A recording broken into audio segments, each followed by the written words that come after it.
Welcome to Samba Samba. Enjoy the video. In this video, I will show how to do middle leap easy guide. Start with your feet shoulder width, engage your core, bend both knees to about 90 degrees, and swing your arms back to load power for the jump.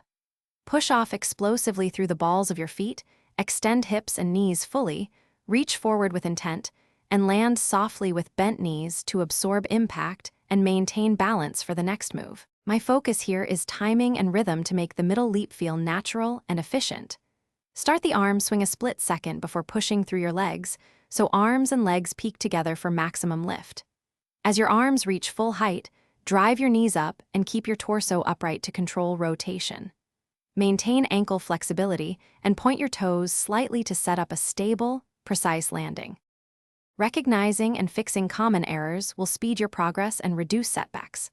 Avoid leaning forward at takeoff by keeping your chest lifted and gaze forward, which preserves vertical drive. Bend your knees sufficiently during the load phase to store energy, and never lock ankles or knees on landing. Use bent joints to absorb shock.